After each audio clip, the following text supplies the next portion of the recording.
بسم اللہ الرحمن الرحیم۔ السلام علیکم دوستو۔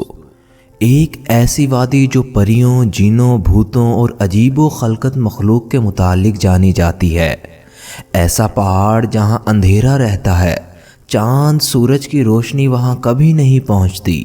وہ وادی جہاں آج تک کوئی شخص نہیں پہنچ سکا۔ کیا یہ وادی جنوں کا دیس ہے یا کسی دنیا میں جانے کا پر اسرار راستہ؟ کوہ کاف کا نام سامنے آتے ہی گمشدہ عربی کہانیاں جاگ اٹھتی ہیں۔ ایسی کہانیاں جو بادشاہوں کی حسین شہزادیوں سے شروع ہو کر جنوں اور پریوں سے جڑی ہوتی ہیں۔ ایسی کہانیوں کا مقصد عام طور پر یہ ہوتا ہے کہ فلاں ملک کے طاقتور بادشاہ کی خوبصورت شہزادی کو فلاں جن نے اغوا کیا اور کوہ کاف کے کسی تاریخ محل میں لے جا کر قید کر دیا۔ اسی طرح کی کہانیاں ہندوستان، ایران، عراق کے ادبی کتابوں میں بھی اہم مقام رکھتی ہیں۔ جبل کاف یا کوہ کاف مشرقی وسطی یا عربوں کے مشہور افسانوں میں ایک افسانی پہاڑی سلسلے کا نام ہے۔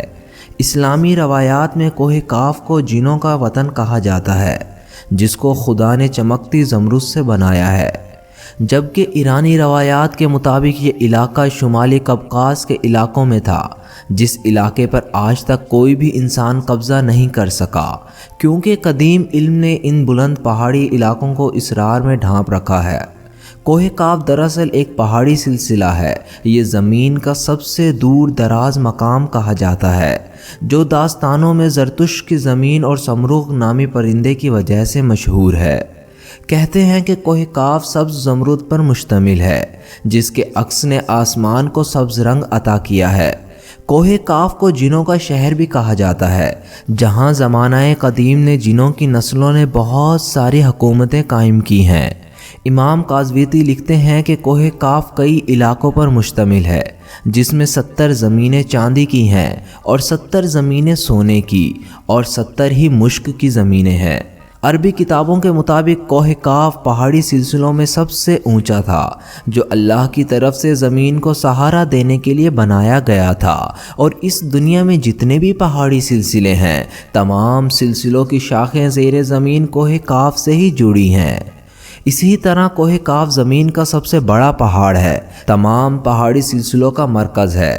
زکریا القزوینی نے 13ویں صدی میں عجائب المخلوقات نامی ایک کتاب لکھی تھی، جس میں انہوں نے یہ نظریہ دیا ہے کہ آسمان کو خدا نے تھام رکھا ہے تاکہ وہ زمین پر نہ گر پڑے۔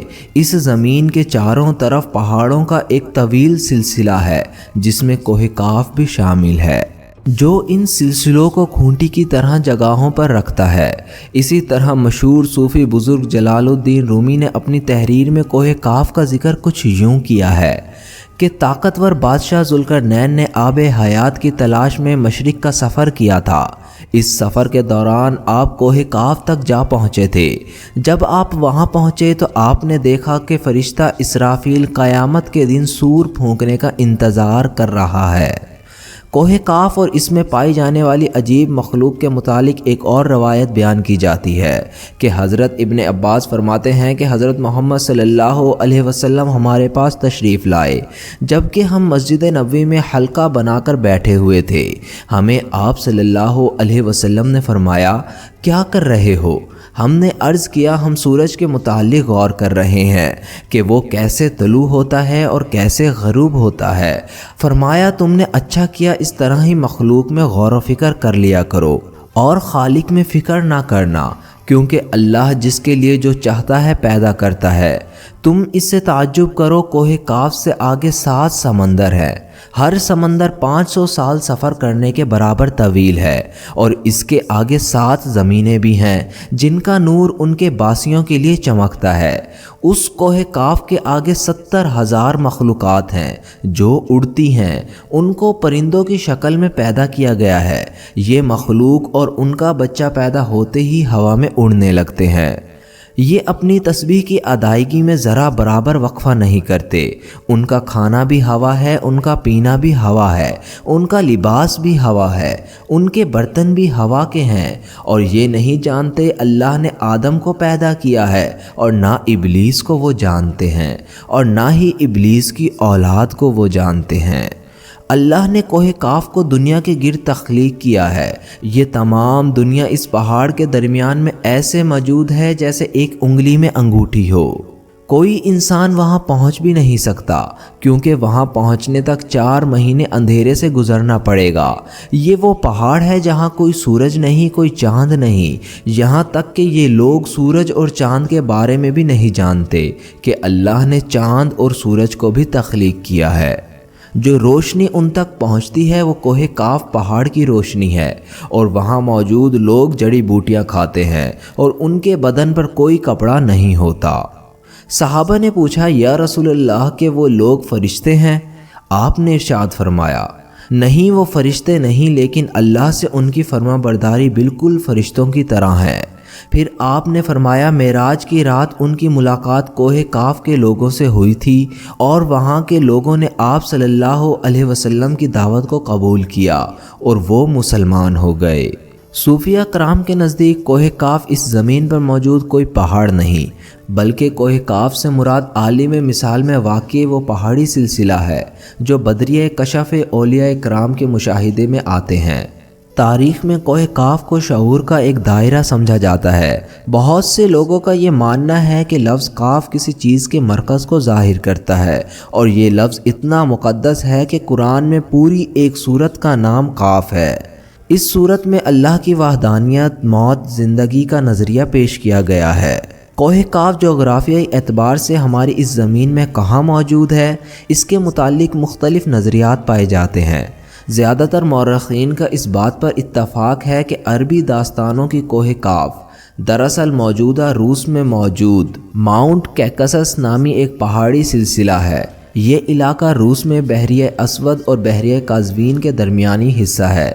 یہ علاقہ قدرتی حسن سے مالا مال ہے، جہاں جانوروں اور پرندوں کی بے شمار اقسام پائی جاتی ہیں۔ جھیلیں، آبشاریں اور چھوٹے چھوٹے چشمے دیکھ کر ایسا معلوم ہوتا ہے گویا جنت زمین پر اتر آئی ہے۔ یہاں انسانی آبادی بہت ہی کم ہے۔ یہاں پہاڑی سلسلہ ایشیا کو یورپ سے جدا کرتا ہے۔ اگر کوہ کاف کو خلائی سیٹلائٹ سے دیکھا جائے تو یہ علاقہ سفید پٹی جیسا نظر آتا ہے، جبکہ بعض مورخین کا خیال ہے کہ کوہ کاف انٹارکٹیکا کے ان ویران اور برفیلے علاقوں میں موجود ہے جو ہمیشہ بادلوں اور اندھیروں سے ڈھکا ہوتا ہے۔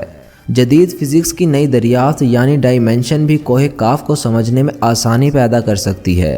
دراصل فزکس کی تحقیق کے مطابق ہماری اس کائنات میں کل 11 ڈائمینشن وجود رکھتے ہیں، جبکہ ہم انسان 3 یا 4 ڈائمینشن میں زندگی گزار رہے ہیں، کیونکہ ہم ٹائم اور سپیس کی قید میں زندگی گزارتے ہیں۔ ان مزید 6 ڈائمینشن میں کتنے سارے ستارے اور دنیا آباد ہے، اس کا علم صرف اللہ کو ہی ہے۔ محققین کے مطابق ارواح کی دنیا، عالم برزخ اور جنت اور جہنم انہی ڈائمینشن میں موجود ہے جن میں انسان موت کے بعد داخل ہوتا ہے۔ ممکن ہے کہ کوہ کاف بھی انہی 11 ڈائمینشن میں سے کسی ایک ڈائمینشن میں موجود ہو، جہاں نسل انسانی کا قدم رکھنا ناممکن ہے۔